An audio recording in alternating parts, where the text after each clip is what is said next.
দাজ্জাল এখন কোথায় আছে? উত্তর, সে পৃথিবীতেই আছে। কোথায় আছে? পৃথিবীতেই। কোথায় আল্লাহ পাক রেখেছেন আমরা জানি না, তো সে যে পৃথিবীতেই আছে তার প্রমাণ তামিম দারির একটা হাদিস। তামিম দারি রাদিয়াল্লাহু আনহু একটা দ্বীপের মধ্যে দাজ্জালকে বন্দী অবস্থা দেখেছেন।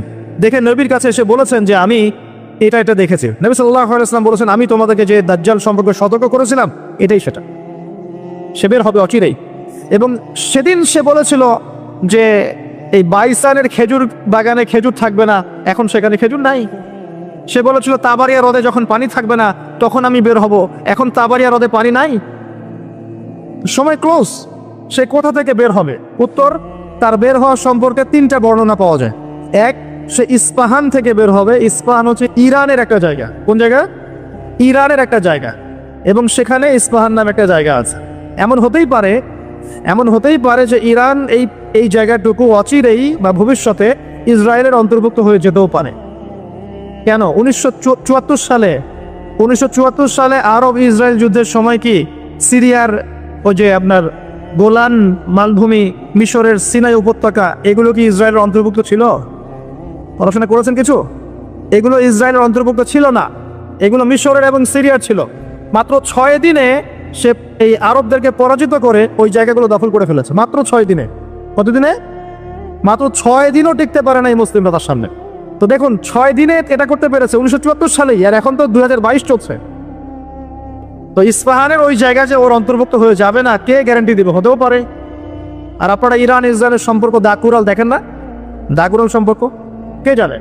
আচ্ছা, আরেকটা বর্ণনা এসেছে সে বের হবে খোরাসান থেকে। খোরাসান মূলত এই জায়গাটুকুর মধ্যেই পড়ে যায়। আরেকটা হাদিসের মধ্যে আছে শাম এবং ইরাক, ইরাক এবং শাম। শাম মানে যে প্যালেস্টাইন, লেবানন, জর্ডান, এই পুরো জায়গাটার নাম শাম।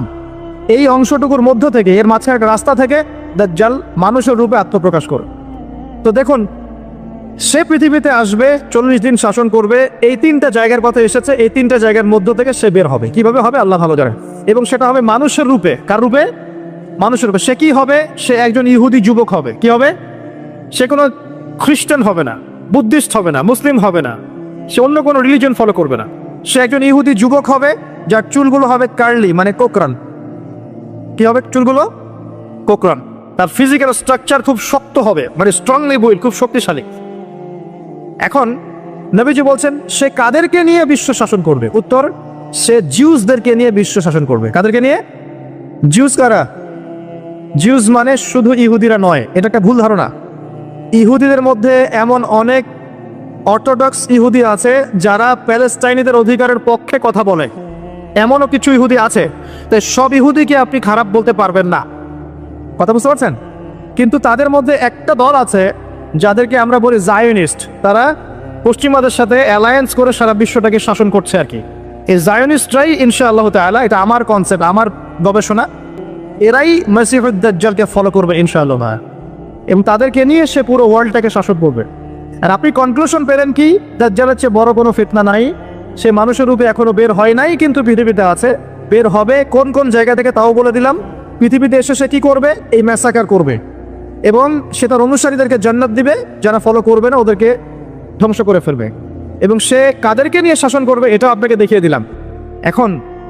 এখন আসেন, সে যাদেরকে নিয়ে ওয়ার্ল্ডটাকে শাসন করবে তাদের দিকে একটু তাকিয়ে দেখি। আজকে থেকে 100 বছর আগে এই জায়নিস্ট বা জায়নিজমের সাথে যারা জড়িত, ইহুদিদের কি কোনো থাকার জায়গা ছিল? তারা কি প্যালেস্টাইনে ছিল? তাদের কি পরনে পোশাক ছিল? তারা কি সেখান থেকে প্যালেস্টাইনিদেরকে বহিষ্কার করতে পেরেছিল? 100 বছর না, আমি আপনাকে 2000 বছরের কথা বলছি। কত বছর?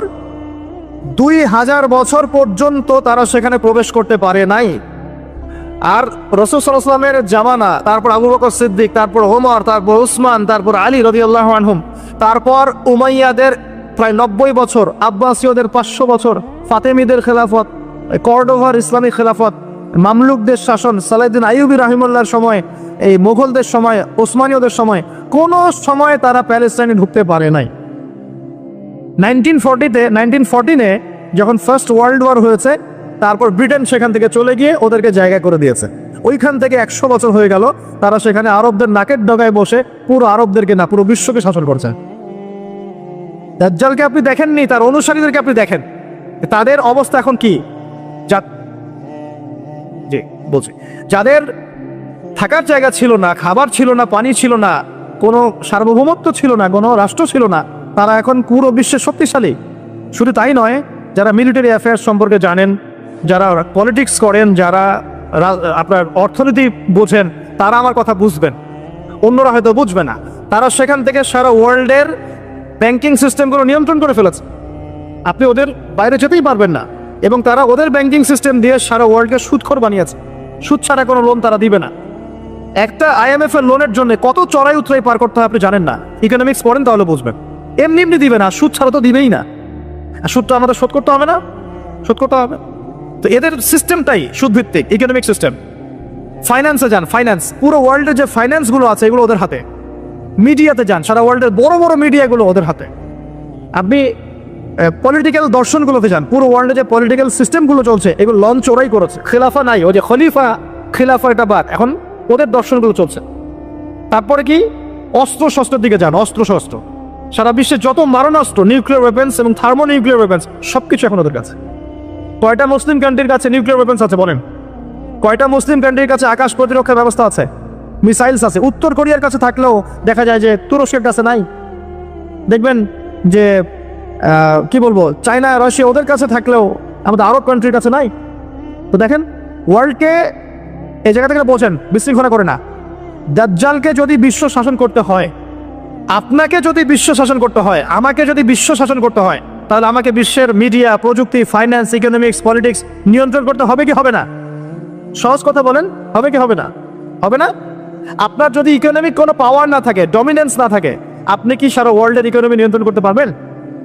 শ্রীলঙ্কা কি পারবে সারা বিশ্বের ইকোনমি নিয়ন্ত্রণ করতে? পারবে? বাট USA পারে, কারণ ডলার। কারণ কি? ডলার। বুঝতে পারছেন কথা? এই যে মালদ্বীপ, মালদ্বীপ কি পারবে সারা ওয়ার্ল্ডের মিডিয়া নিয়ন্ত্রণ করতে? পারবে? পারবে না। বাট ইসরায়েল পারবে, বাট বিকজ ওর কাছে গুগল, অ্যাপল সব ওদের। তার মানে এক কথায়, ওয়ার্ল্ডকে রুল করতে হলে আপনার ওয়ার্ল্ডের বড় বড় জিনিসগুলোকে নিয়ন্ত্রণ করতে হবে না? দাজ্জাল না আসলেও তার অনুসারীরা এগুলো অলরেডি নিয়ন্ত্রণ করে ফেলেছে। আমি কি এখন আপনাদেরকে বোঝাতে পারছি যে নূর বা আলো কি জিনিস? নূর অর্জন করলে আপনি এমন কিছু দেখবেন, এমন কিছু বুঝবেন যেটা সবাই বুঝবে না। কিন্তু একজন সাহাবীর নাম বলি, আনাস বিন নাজার। কি নাম?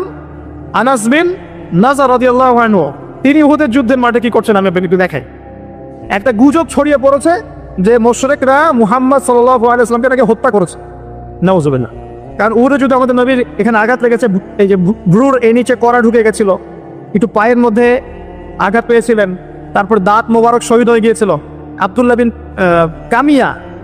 কামিয়া নামে এক লায়নাহুল্লাহ, এক মুশরিক নবীজিকে আঘাত করেছিলেন। ঠিক আছে?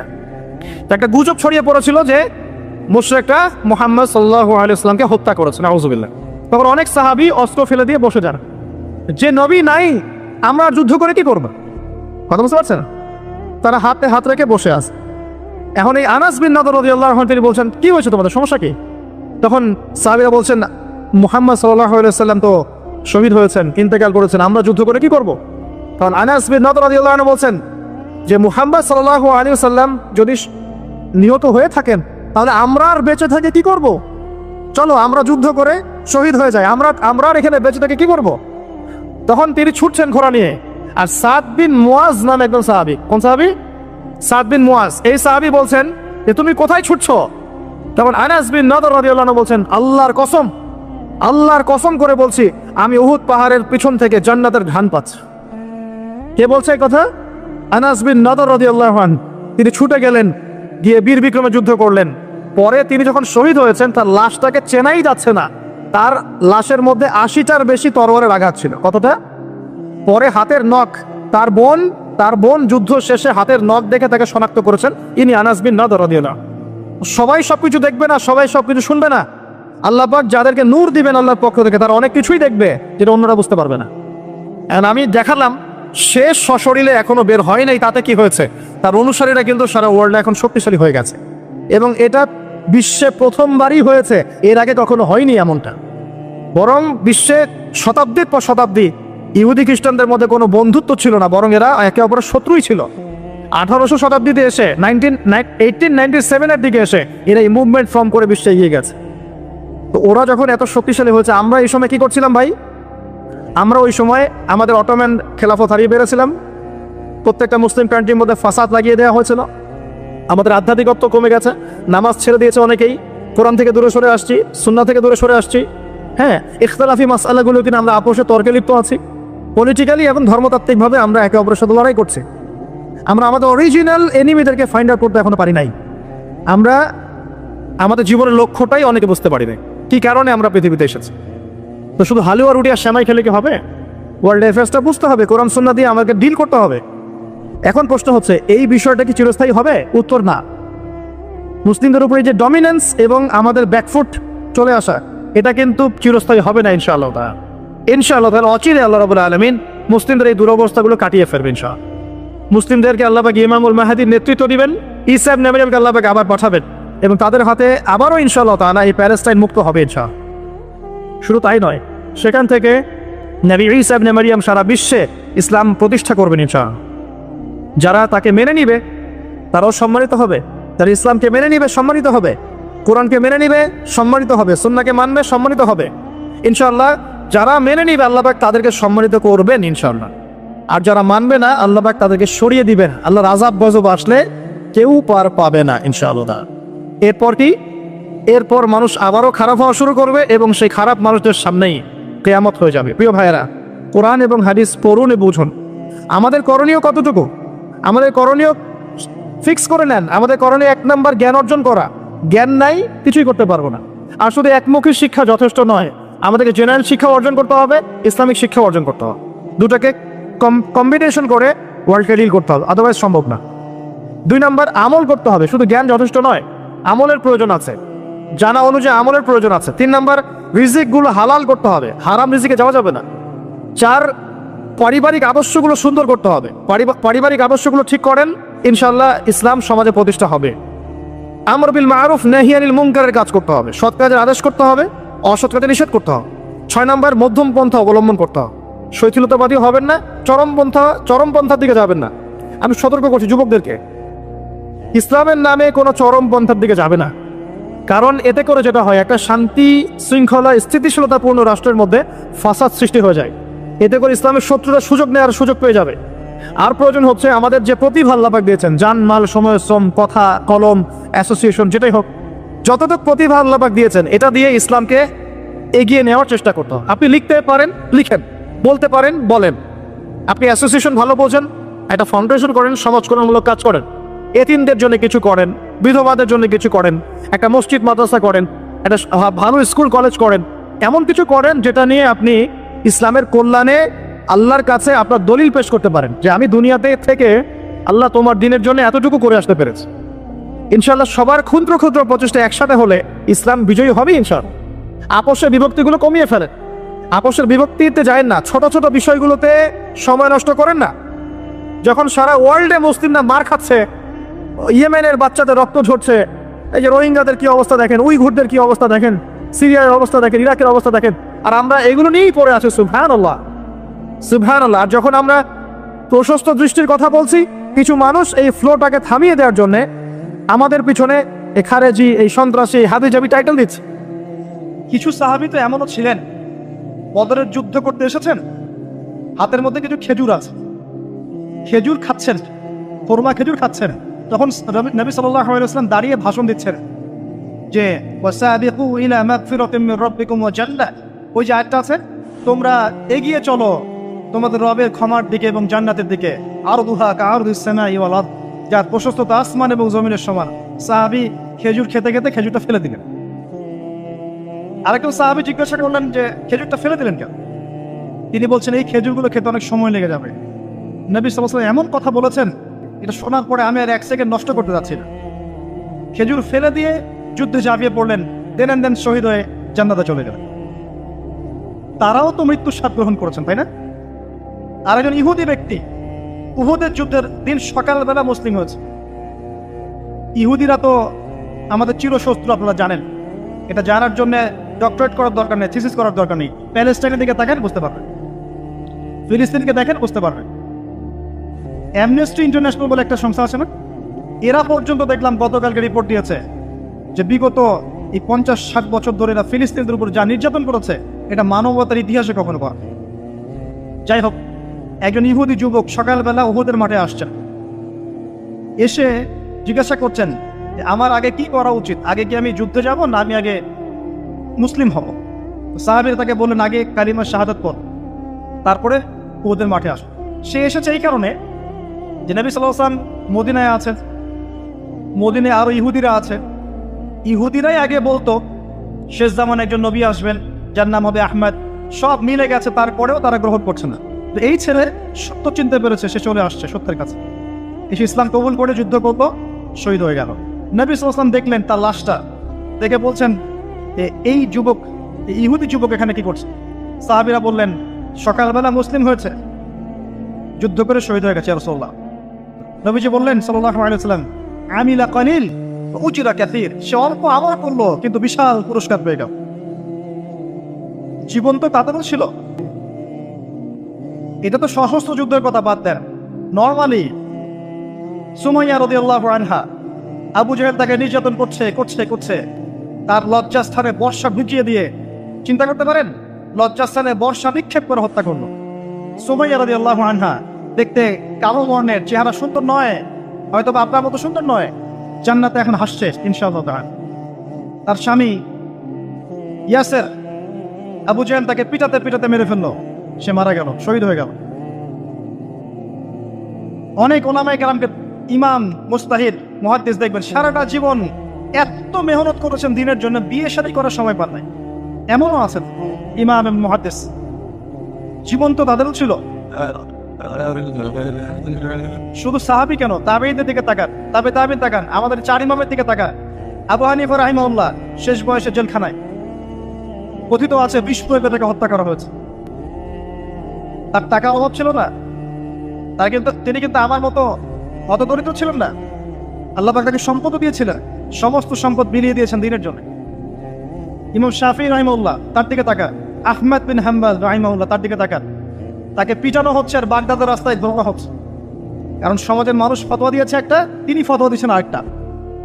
ওই যে হিন্না প্রথা আর ঠিকা বিবাহ নিয়ে তিনি বলছেন ই'লামু ইয়া আহলা বাগদাদ, হে বাগদাদের মানুষরা জেনে রাখো যে আমি কোশ্চেন কালেও এই প্রথাকে জায়েজ করলাম না। তোমরা চিনে রাখো যে আমার নাম আহমদ। জীবন তাদেরও ছিল। ইমাম মালিক রাহিমাহুল্লাহ, তাকে এত মার দেওয়া হয়েছিল, হাত বাঁধতে পারতেন না নামাজের মতো, নামাজে হাত বাঁধতে পারতেন না। সাহাবীদের থেকে নেন, তাবেঈ থেকে নেন, তাবেঈ থেকে নেন, মুজতাহিদ ইমাম থেকে নেন, দুনিয়ার জীবন তারাও কিন্তু ভোগ করেছেন, আর আমরাও ভোগ করছি। আমাদের ভোগের সিস্টেমটা দেখেন, তাদের ভোগের সিস্টেমটা দেখেন। আমরা বাঁচছি দুনিয়ার জন্য, তারা বেঁচেছে পরকালের জন্য। আমরা দুনিয়ায় বাঁচছি দুনিয়ার জন্য, দুনিয়ার একটা চাকরি, একটা ব্যবসা, একটা পরিবার, একটা স্ট্যাটাস, বাড়ি গাড়ি, টাকা কড়ি, সম্পত্তি, এগুলোর জন্য। কিন্তু তারা বেঁচেছেন আল্লাহর জন্য, পরকালের জন্য। যে ব্যক্তি দুনিয়ার জন্য দুনিয়া করে, আল্লাহ পাক তাকে ইহকাল পরকাল দুনিয়া নষ্ট করে দিবেন। যে ব্যক্তি পরকালের জন্য দুনিয়া করবে, আল্লাহ পাক তার দুনিয়া গুছিয়ে দিবেন, আখিরাতও গুছিয়ে দিবেন ইনশাআল্লাহ। প্রথম কথা হচ্ছে এই যে দুনিয়ার জীবনকে প্রাধান্য দেওয়া যাবে না। দুনিয়ার জীবনে প্রত্যেকটা কাজ আপনি একটা উদ্দেশ্যে করবেন, সেটা হচ্ছে আল্লাহ সন্তুষ্ট। বিয়ে শাদী করেছি কেন? আল্লাহর জন্যে। পরিবার গঠন করেছি কেন? আল্লাহর জন্যে। সন্তান নিয়েছি কেন? আল্লাহর জন্যে। দিন শিখেছি কেন? ইলম শিখেছি কেন? আল্লাহর জন্যে। চাকরি কেন করি? আল্লাহর জন্যে। প্রতিটা কাজ ইবাদত হবে যদি আপনি মুহাম্মদ সাল্লাল্লাহু আলাইহি ওয়াসাল্লামের তরিকা মেনে চলেন। একটা বিষয় বোঝার বাকি আছে আমাদের, দুনিয়ার জীবনটা 1 সেকেন্ডের জীবন। আল্লাহ পাক সূরা হাদীদের মধ্যে বলেছেন ই'লামু আন্নামাল হায়াতুদ দুনিয়া লা'iবun ওয়া লাহব ওয়া জিনাতুন ওয়া তাফাখুরুন বাইনাকুম ওয়া তাকাসুরun ফিল আমওয়ালি ওয়াল আওলাদি কামাসালি গায়যিন আ'জাবাল কুফফারা নাবাত ثم يهيج فتراه مصفرا ثم يكون حطاما وفي الآخرة عذاب شديد ومغفرة من الله ورضوان وما الحياة الدنيا إلا متاع الغرور।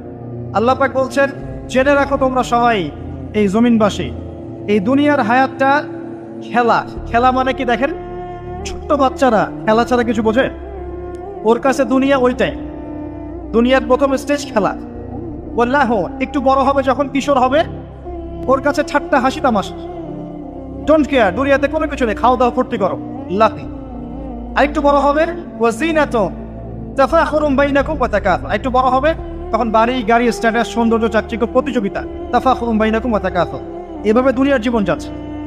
এই এক্সাম্পলটা আল্লাহ পাক দিয়েছেন এমনভাবে যে একটা ভূমি ছিল অনুর্বর, বৃষ্টি হলো, সেখানে সবুজ শ্যামল ফসল ফলত, এক পর্যায়ে ফসলটা আস্তে আস্তে হলুদ বর্ণ ধারণ করলো এবং সেটাকে কেটে ফেলা হলো, তারপর শুধু খড়কুটা বাকি থাকলো। এই হলো দুনিয়ার জীবনের এক্সাম্পল।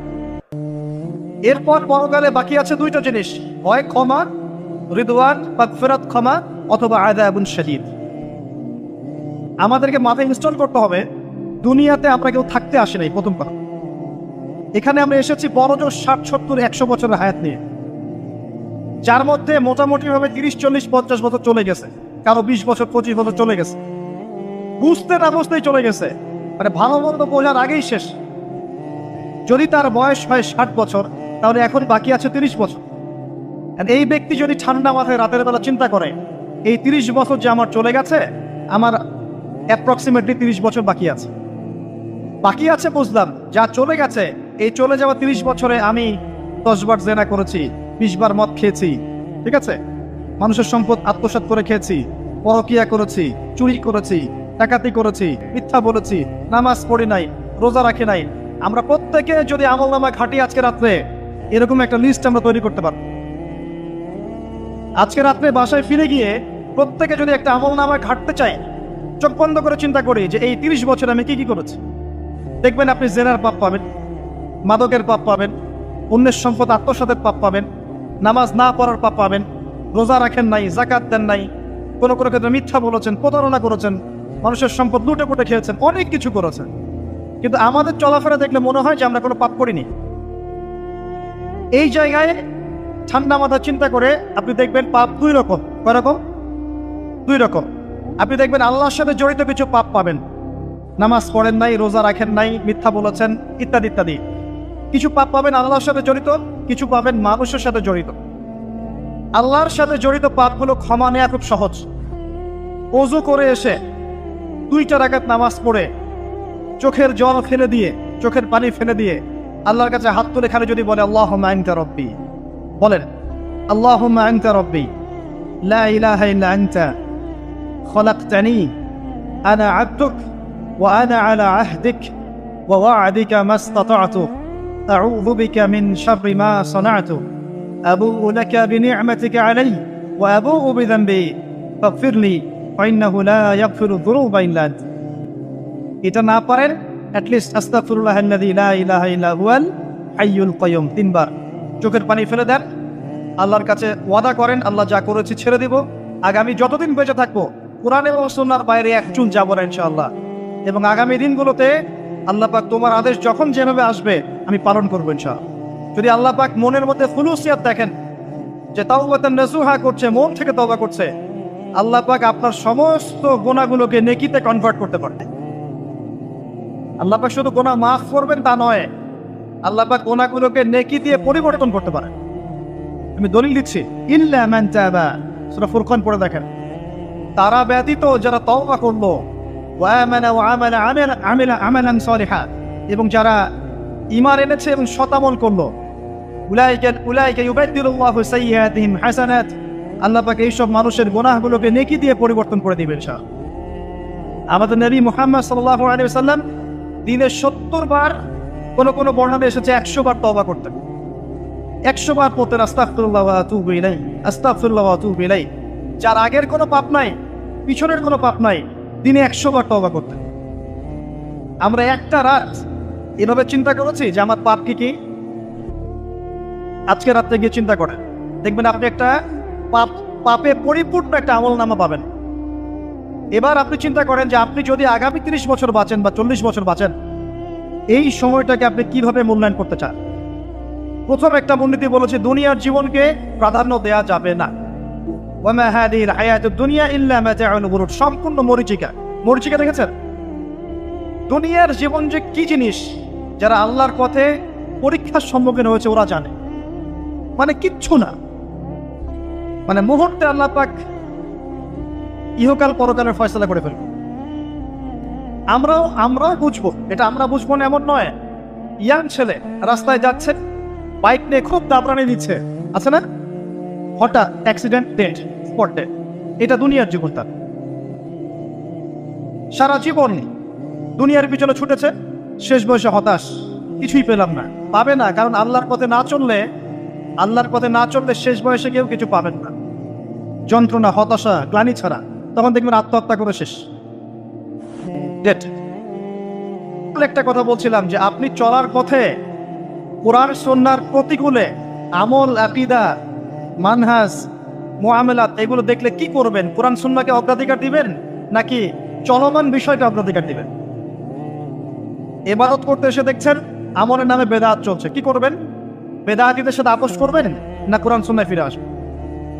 আপনি তাওহীদের ক্ষেত্রে দেখছেন মানুষ ইসলামের নামে শিরক করছে, এখন আপনি কি সংখ্যাগরিষ্ঠ মানুষকে অগ্রাধিকার দিবেন না কোরআন সুন্নাহর কাছে আসবেন? অর্থনৈতিক জীবনে গিয়ে দেখছেন মানুষ বেশিরভাগই হারাম রিজিক খাচ্ছে, এখন আমি যদি বলি যে দুনিয়ার জীবনে টিকে থাকতে হলে আমাকে এগুলোতে গায়ে আপোষ করে চলতেই হচ্ছে, তাহলে কিন্তু কোশ্চিন কালেও কোরআন সুন্নাহকে প্রাধান্য দেওয়া হলো না। তখন আপনি কি করবেন? পরিবার চালাতে গিয়ে দেখছেন যে পরিবারের বেশিরভাগ লোক আপনার কথা শোনেন। আপনি কোরআন এবং সুন্নাহকে দিয়ে পরিবার চালাতে চান, তারা পশ্চিমা সংস্কৃতি দিয়ে পরিবার চালাতে চায়, হিন্দি সিরিয়াল দিয়ে, গান বাজনা, ডুগি তবলা এগুলো দিয়ে। বেনামাজি, নামাজ রোজার খবর নাই, তালিম নাই, ইসলামিক নৈতিকতা নাই, কিচ্ছু নাই, জীবনের কোনো উদ্দেশ্যই নাই। এরকম পরিবার নিয়ে আপনি চলছেন করবেন, কাকে প্রাধান্য দিবেন? খুব ডিফিকাল্ট প্রশ্নগুলো কিন্তু, এবং এগুলো প্র্যাকটিক্যাল, এগুলো হচ্ছে। এখন চাকরি খুঁজতে গেছেন, আপনি দেখছেন যে ঘুষ না দিলে চাকরি পাচ্ছেন না, কি করবেন আপনি? তা পড়াশোনা করতে গেছেন, ছেলে মেয়ের ফ্রি মিক্সিং জেনা ছাড়া পড়াশোনাই করতে পারছেন না, কি করবেন তখন? ইউনিভার্সিটিতে গেছেন, ইউনিভার্সিটির পরিবেশগুলো দেখছেন ইসলাম কোথায় আর ইউনিভার্সিটি কোথায়, কি করবেন আপনি তখন? প্রত্যেকটা জায়গায় আপনাকে সিদ্ধান্ত নিতে হবে যে আমি প্রতিটা জায়গায় কোরআন এবং সুন্নাহর সাথে আপোষ করব নাকি চলমান এই জাহিলিয়াতের সাথে আপোষ করব, কোনটা করব? বিশ্বাস করেন, যখন আপনি মনের মধ্যে এই চেতনা লালন করতে পারবেন এবং আল্লাহ আপনাকে হেদায়েত দিবেন যে হ্যাঁ কোরআন সুন্নাহই সমস্ত সমস্যার সমাধান, এবং এর মধ্যে আল্লাহ পাক প্রতিটা বিষয়ের সলিউশন নাজিল করেছেন, আপনি মেনে নেবেন, চলবেন, তখন আপনি বাধা পাবেন, প্রচুর বাধা পাবেন। প্রথম বাধা পাবেন আপনার পরিবার থেকে, এরপরে বাধা পাবেন আপনার সমাজ থেকে, বাধা পাবেন ধর্ম নেতাদের থেকেও, পরবর্তীতে বাধা পাবেন ফেরাউন নমরুদদের থেকে। কি করবেন? ডিসিশনগুলো খুব ইম্পর্টেন্ট, কারণ মনে রাখবেন কবরে 3টা প্রশ্ন হবে। মান রব্বুক, সেই উত্তর দিতে পারবে যে পৃথিবীতে আল্লাহর সাথে শিরক করে নাই। সিম্পল, যে তাওহীদের উপর ছিল, শিরক করেনি, উত্তর দিতে পারবে ইনশাআল্লাহ রব্বি আল্লাহ। পৃথিবীতে যে আল্লাহর সাথে শিরক করেছে সে কোশ্চিন কার উত্তর দিতে পারবে না। শিরক করে মারা গেছে, তওবা করে নাই, উত্তর দিতে পারবে না ইনশাআল্লাহ। মা দীনুক, পৃথিবীতে যে দিন ইসলামকে চূড়ান্ত সত্য রূপে মেনে নেয়নি, পরিপূর্ণ দিন পালন করার চেষ্টা করে নাই, কোশ্চিন কালেও মা দীনুক উত্তর দিতে পারবে না। ইসলামকে ঠাট্টা বিদ্রুপের ছলে হাসি তামাশা গ্রহণ করেছে, সে কখনো উত্তর দিতে পারবে না। মান নবিয়ুক, পৃথিবীতে যে ব্যক্তি নবী সাল্লাল্লাহু আলাইহি ওয়াসাল্লামের সুন্নাহ মেনে চলেনি, জীবনে চলার পথে নবীর সুন্নাহকে পরোয়া করে নাই, অন্যের আদর্শ গ্রহণ করেছে, সে কোশ্চিন কালেও মান নবিয়ুক উত্তর দিতে পারবে না। কারা পারবে তাহলে? 1 নম্বর তাওহীদ পন্থীরা পারবে, 2 নম্বর যারা পরিপূর্ণরূপে ইসলাম পালন করেছে এরা পারবে, 3 নম্বর যারা মুহাম্মদ সাল্লাল্লাহু আলাইহি ওয়াসাল্লামের সুন্নাহর উপর টিকে ছিল এরা পারবে। ওয়া মা খালাকতুল জিন্না ওয়াল ইনসা ইল্লা লিয়াবুদুন, শুধুমাত্র ইবাদত করার জন্যই আল্লাহ পাক জিন এবং মানুষ জাতিকে সৃষ্টি করেছেন। আপনাকে আল্লাহ পাক এই হায়াতটা দিয়েছেন, এখন বাকি সময়টা চিন্তা করেন আগামী 30-40 বছর কিভাবে কাটাতে চান। দুনিয়ার জন্য বাঁচবেন না আল্লাহর জন্য বাঁচবেন? যদি আল্লাহর জন্য বাঁচতে চান, সর্বশেষ হেদায়েত আল কোরআন এবং সর্বশেষ নবী মুহাম্মদ সাল্লাল্লাহু আলাইহি ওয়াসাল্লাম, এর বাইরে কিচ্ছু নাই ভাই। সারা দুনিয়ার মানুষ মিলে যদি বলে যে কোরআন সুন্নাহর মধ্যে আছে সুদ হারাম, কিন্তু সুদ হালাল, হালাল হালাল, কোশ্চিন কালে হালাল হবে না। সারা দুনিয়ার মানুষ একটা মাঠে যদি এসে বলে সুদ হালাল, সুদ ভালো, কোশ্চিন কালে হালাল হয়ে যাবে, হারামই থেকে যাবে। সারা দুনিয়ার মানুষ যদি বলে পর্দা করার দরকার নাই, এটা সেকেলে সেকেলে সেকেলে, এটা সেকেলে হয়ে যাবে না, এটা ফরজ থেকে যাবে। কিচ্ছু নাই কোরআন সুন্নাহর বাইরে, কিচ্ছু নাই। যা আছে দেখছেন বোগাস, যার কোনো ভিত্তি নাই, মানুষের মন গড়া প্রবৃত্তির অনুসরণ। এখন আপনি যখন কোরআন এবং সুন্নাহর কাছে আসতে চাইবেন, তখন কিন্তু আপনি চতুর্দিক থেকে বাধা পাবেন। এই পথ চলাটা এত সহজ হবে না। হ্যাঁ, কাদের জন্য সহজ হবে? যারা প্রোটেস্ট্যান্ট মুসলিম হবে। কি মুসলিম? প্রোটেস্ট্যান্ট মুসলিম। এটা কেমন? মানে ওটাও ঠিক এটাও ঠিক, সুদ খেলেও হয় না খেলেও হয়, পর্দা করলেও হয় না করলেও হয়, নামাজ পড়লেও হয়, মাঝে মাঝে সারলেও হয়, যাকাত দিলেও হয় না দিলেও হয়। মডারেট প্রোটেস্ট্যান্ট মানে কোরআন সুন্নাহয় যা আছে এগুলো খুব কঠিন মনে হয়, একটু মৌলবাদী মনে হয়, এগুলো মানলে তো এই যুগে চলা যায় না, এগুলো ওই যুগের জন্য। এরকম ভরসনে যারা চিন্তা করবে তাদেরকে কষ্ট পেতে হবে না। তারা দেখবেন কষ্ট না করেই দুনিয়ার জীবন কাটিয়ে দিচ্ছে, ওদের কোনো বাধা বিপত্তি আসবে না।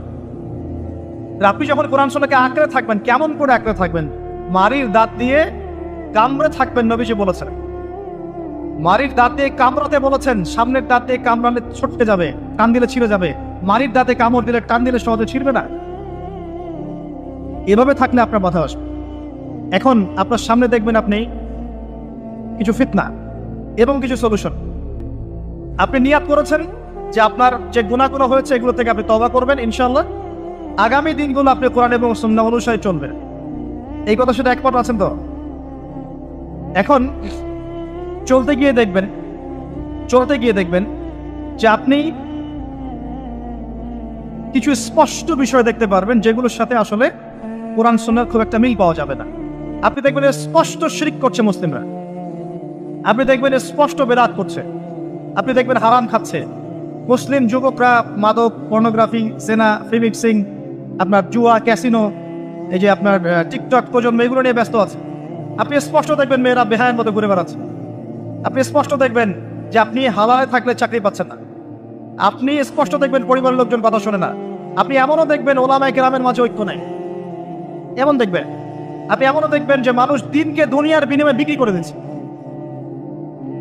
আর এমন দেখবেন যারা আপনার উপরে আছে তারা দিন সম্পর্কে তেমন কোনো জ্ঞান রাখে না। এমন জটিল পরিস্থিতিতে আপনি কি করবেন তখন? এরপরে আপনি যখন বিশ্বের দিকে তাকাবেন তখন দেখবেন বিশ্বের সমস্ত পরাশক্তিরা ঐক্যবদ্ধ ইসলামের বিরুদ্ধে। বিশ্বের সমস্ত বড় বড় পরাশক্তিরা ঐক্যবদ্ধ ইসলামের বিরুদ্ধে। দেখবেন আপনি ইসলামের কোনো খিলাফা নাই, দেখবেন কোনো ইমাম নাই, কোনো আমির নাই, কোনো জামাআ নাই। দেখবেন আপনি সেই রকম সালফে সালেহিনের যুগের মতো সৌর্যবীর্য, ব্যক্তিত্ব, গায়রাত কিছু নেই।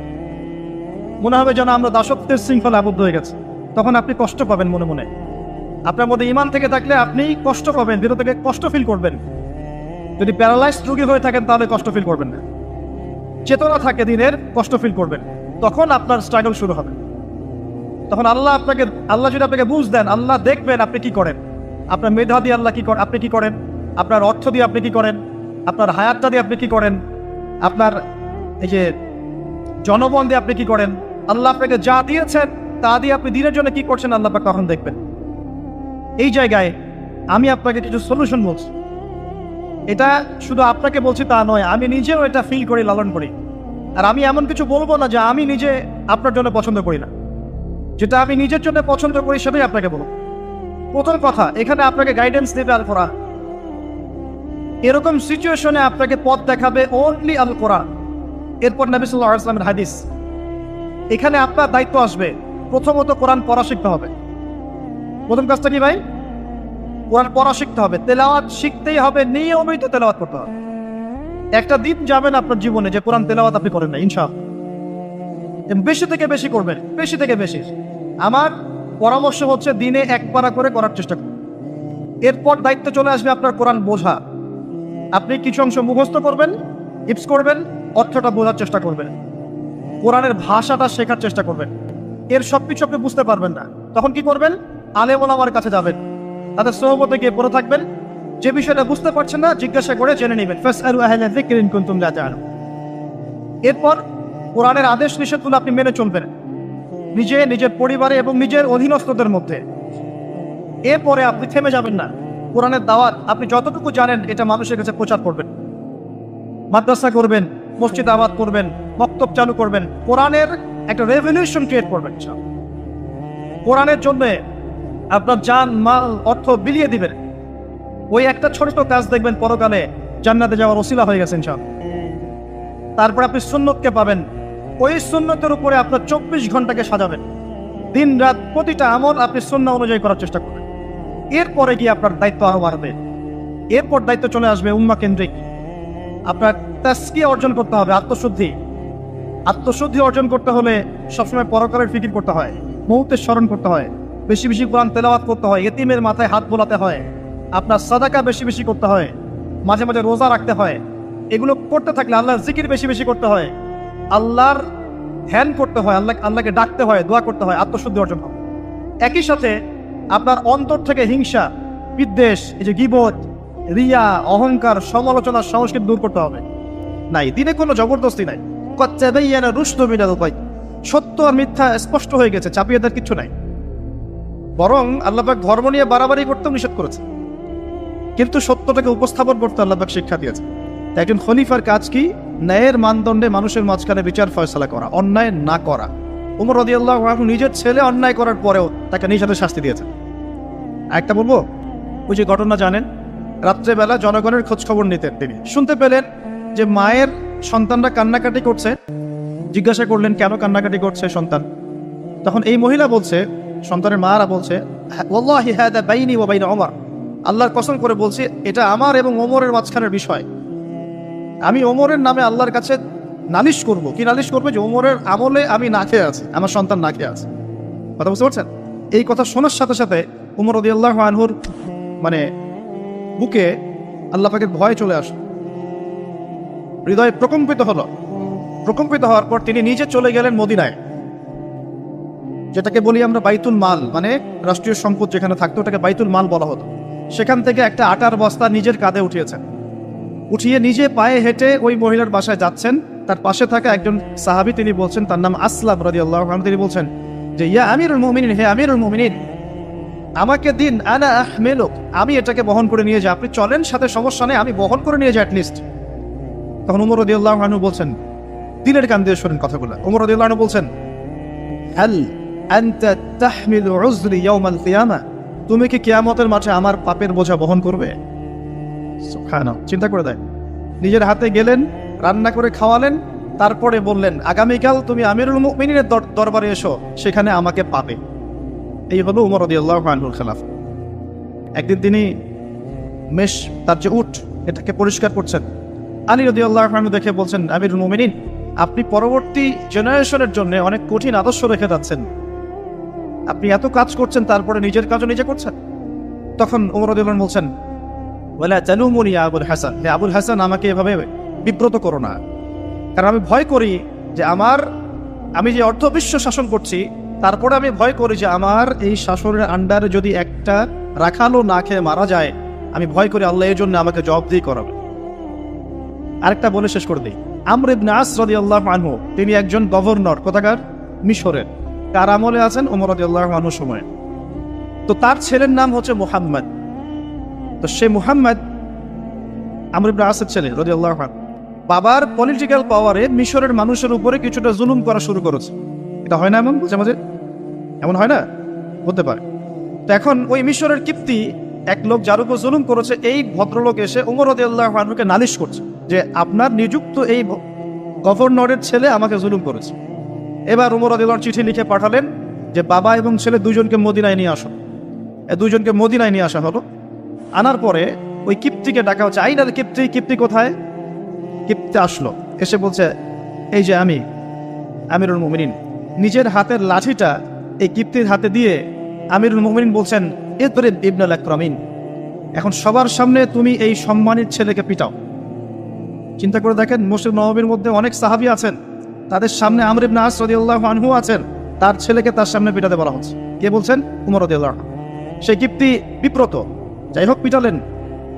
অনেকক্ষণ মারার পরে যখন সে থামলো, তখন ওমর রাদিয়াল্লাহু আনহু বলছেন, হ্যাল শাফাইত, তুমি কি সন্তুষ্ট হয়েছো? বলছে, শাফাইত ওয়া আশতাফাইত, আমি সন্তুষ্ট হয়েছি এবং তৃপ্তি হয়েছে, আমি ন্যায় বিচার পেয়েছি। আচ্ছা, এবার কি? আলান, এখন ইদরিব আলান আদ-দারবু আলা রাসি আমর, এখন আমর ইবনে আসের মাথার উপরে এই লাঠি দিয়ে মারো।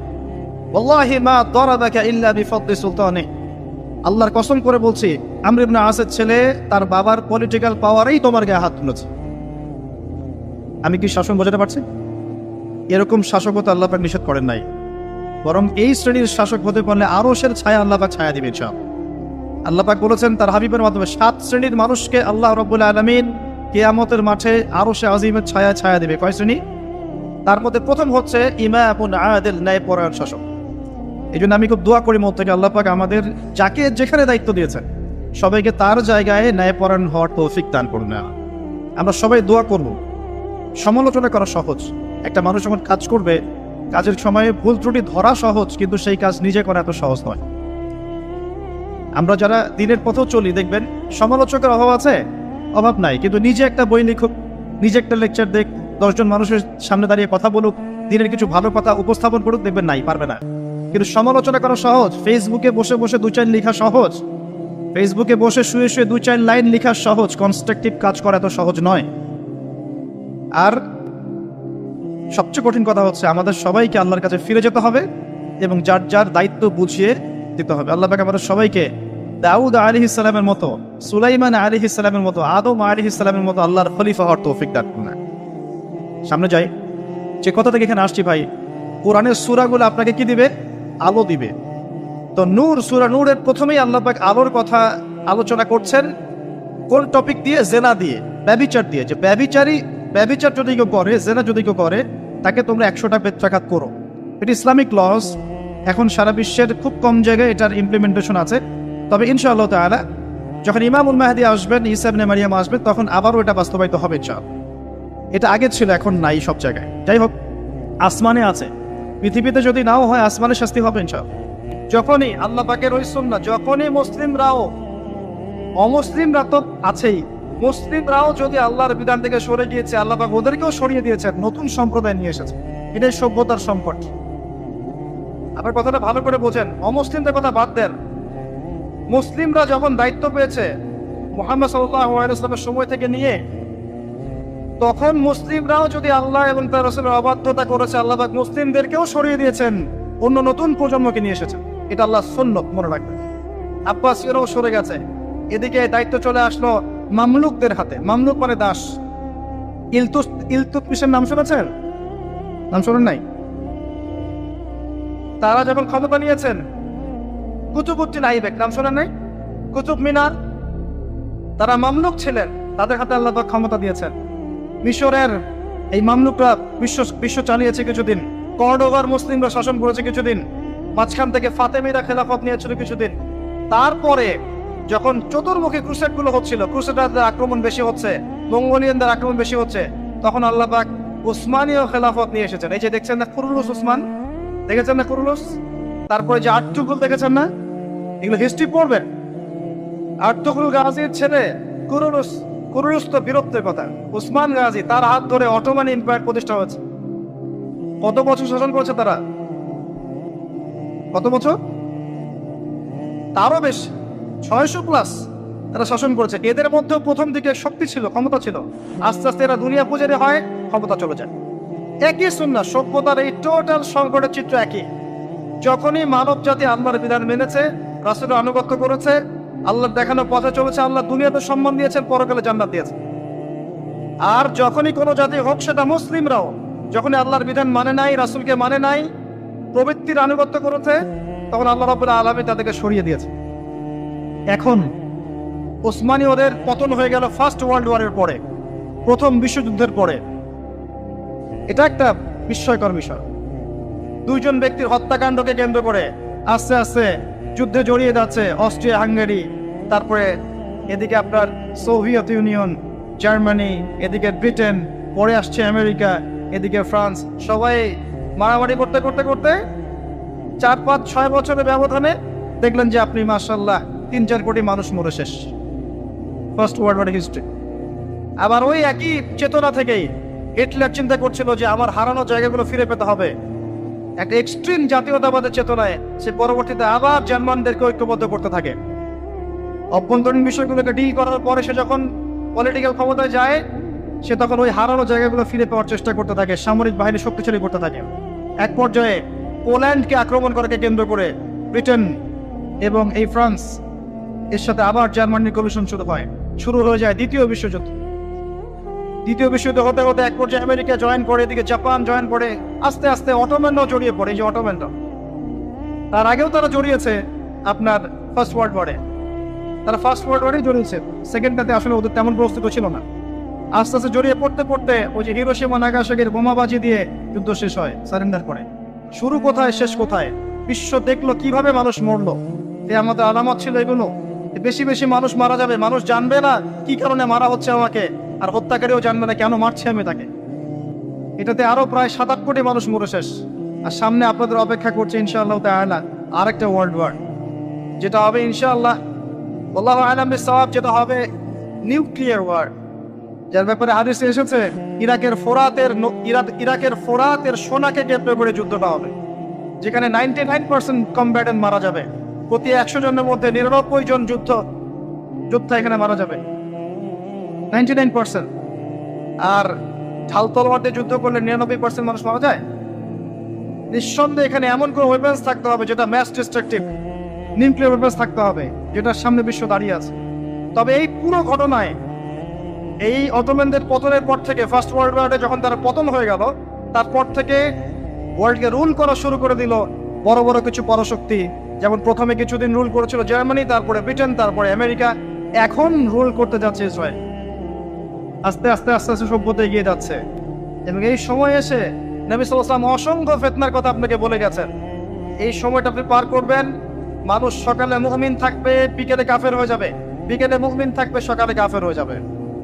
নগ্নতা বাড়বে, সেনা বাড়বে, ধর্ষণ বাড়বে, হত্যা বাড়বে, পারিবারিক মূল্যবোধের অবক্ষয় ঘটবে। পিতাকে সন্তান হত্যা করবে, সন্তান মাকে হত্যা করবে, ভাই ভাইকে হত্যা করবে, ভাই বোনকে হত্যা করবে, ম্যাসাকার অবস্থা হবে। যত দিন যাবে নবীজি বলেছেন আস্তে আস্তে মানুষের এই ফিতনাগুলো বাড়তে থাকবে। মেয়েদের সংখ্যা বাড়বে, ছেলেটা কমে যাবে, সময় সংক্ষিপ্ত হবে, বেশি বেশি ভূমিকম্প হবে, মহামারী, দুর্যোগ, বন্যা, জলোচ্ছ্বাস বাড়তে থাকবে, পৃথিবীতে কলুষণ বাড়তে থাকবে।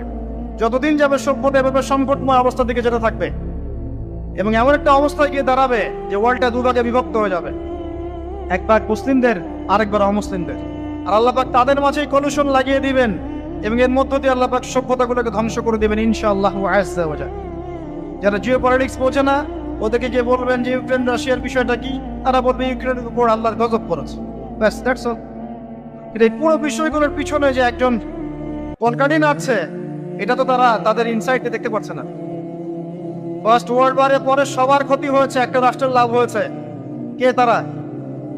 যাদের কোনো ল্যান্ড ছিল না, 2000 বছর উদ্বাস্তুর মতো ঘুরেছে। প্রথম বিশ্বযুদ্ধের পরে এই ওয়ার্ল্ডের সিম্পেথি নিয়ে জেরুজালেম দখল করে ফেলেছে।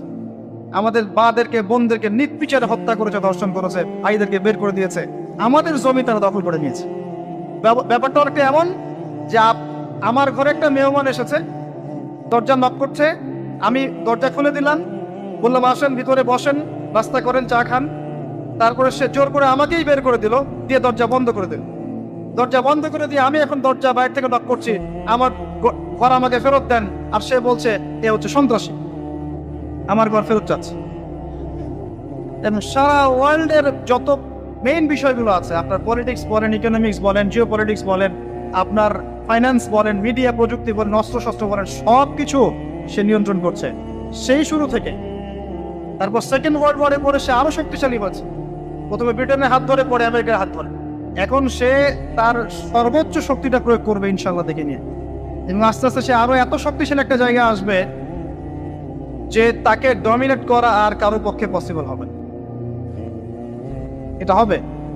এবং এরাই তারা যারা মাসিহুদ দাজ্জালকে ফলো করবে, এবং দাজ্জাল সারা বিশ্ব শাসন করবে, কেউ তাকে ঠেকাতে পারবে না। আরে বিগত 70 বছরে যখন তারা এই কাজগুলো করেছে, তখন আমরা কি করছিলাম? আমরা ওই যে একে অপরের ভুল ধরছিলাম, আমরা একে অপরের বিরুদ্ধে নিচ্ছিলাম, একে অপরকে আমরা আন্ডারস্টিমেট করছিলাম, আমরা হালুয়া খাচ্ছিলাম, কিছু কিছু সময় জিলাপি খরমা খাচ্ছিলাম। হ্যাঁ, আমরা একে অপরে কাদা ছড়াছড়ি করতে করতে সময় নষ্ট করেছি। বিভিন্ন চেতনা স্লোগান দিয়ে দিয়ে আমরা আস্তে আস্তে সময়গুলো নষ্ট করেছি। এবং এই সময়গুলোতে ইসলামের শত্রুরা কত উঁচুতে চলে গেছে আপনি কল্পনা করতে পারেন। এখন সামনে কি? সামনে আগে এগুলোর ফল ভোগ করার জন্য প্রস্তুতি গ্রহণ করা।